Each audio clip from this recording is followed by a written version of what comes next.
The Author Upon Himself, 1713 by Jonathan Swift. A few of the first lines were wanting in the copy, sent us, by a friend of the author's, from London Dublin edition. By an old pursued a crazy prelate one, and a royal prude too by dull divines, who look with envious eyes on every genius that attempts to rise, and pausing o'er a pipe with doubtful nod, give hints that poets near believe in God.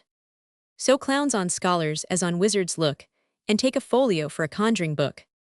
Swift had the sin of wit no venial crime, nay 'twas affirmed, he sometimes dealt in rhyme humor and mirth had place in all he writ he reconciled divinity, and wit he moved and bowed, and talked with too much grace, nor showed the parson in his gait or face, despised luxurious wines and costly meat, yet still was at the tables of the great frequented lords, saw those, that saw the queen at Childs or Truby's 3, never once had been where town and country vicars, flock in tribes secured by numbers from the layman's jibes, and deal in vices of the graver sort tobacco censure coffee pride and port.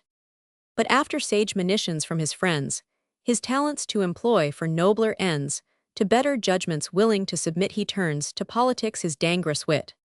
And now the public interest to support by Harley Swift invited, comes to court in favor grows, with ministers of state admitted private, when superiors wait, and Harley not ashamed his choice to own, takes him to Windsor in his coach alone.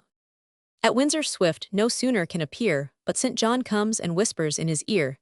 The waiters stand in ranks, the yeomen cry make room, as if a duke were passing by. Now Finch 4 alarms the lords he hears for cert. This dangerous priest is got behind the curtain. Finch, famed for tedious elocution, proves that Swift oils many a spring which Harley moves. Walpole and Aislabie, 5 to clear the doubt, inform the Commons that the secret's out a certain doctor is observed of late to haunt a certain minister of state, from whence with half an eye we may discover the peace is made, and Perkin must come over.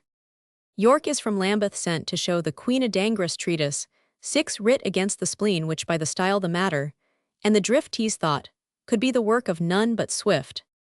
Poor York, the harmless tool of others, hate he sues for pardon 7, and repents too late. Now angry Somerset her vengeance vows on Swift's, reproaches for her spouse 8 from her red locks her mouth with venom fills, and thence into the royal ear instills. The Queen incensed his services forgot, leaves him a victim to the vengeful Scot, now through the realm, a proclamation spread to fix a price on his devoted head. While innocent he scorns ignoble flight, his watchful friends preserve him by a slight. By Harley's favor once again, he shines is now caressed by candidate divines, who change opinions with the changing scene. Lord, how were they mistaken in the deed? Now Delaware again familiar grows, and in Swift's ear thrusts half his powdered nose. The Scottish nation, whom he durst offend again, apply that Swift would be their friend by faction tired with grief.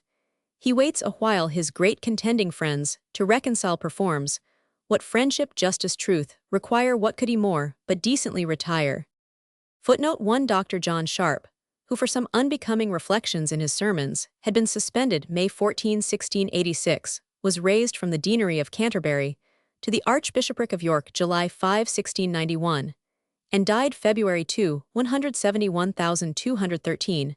According to Dr. Swift's account, the Archbishop had represented him to the Queen as a person that was not a Christian. The great lady, the Duchess of Somerset, had supported the aspersion, and the Queen upon such assurances had given away the bishopric contrary to her Majesty's first intentions, which were in favor of Swift. See Orrery's Remarks on the Life of Swift p. 48 W.E.B. Footnote 2 Queen Anne. Footnote 3 Coffee houses frequented by the clergy. In the preceding poem Swift gives the same trait of his own character, a clergyman of special note, for shunning those of his own coat. His feeling towards his order was exactly the reverse of his celebrated misanthropical expression of hating mankind, but loving individuals. On the contrary, he loved the Church, but disliked associating with individual clergymen. Scott, see his letter to Pope, Sept. 29, 1725, in Pope's Works, edit Elwyn and Corthorpe, Roman 753, and the unjust remarks of the commentators. W.E.B. Footnote 4 Daniel Finch, Earl of Nottingham, who made a speech in the House of Lords against the author.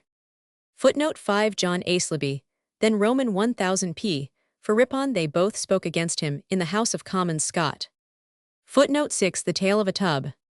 Footnote 7 He sent a message to the author to desire his pardon, and that he was very sorry for what he had said and done. Footnote 8 insert murdered the Duchess' first husband Thomas Thynne-esque, was assassinated in Pall Mall by banditti, the emissaries of Count K.V. Nixmark, as the motive of this crime was the Count's love to the lady, with whom Thynne had never cohabited. Swift seems to throw upon her the imputation of being privy to the crime. See The Windsor Prophecy, Ante p. 150 W.E.B. Footnote 9 The Duke of Argyll. Footnote 10 For writing the public spirit of the Whigs.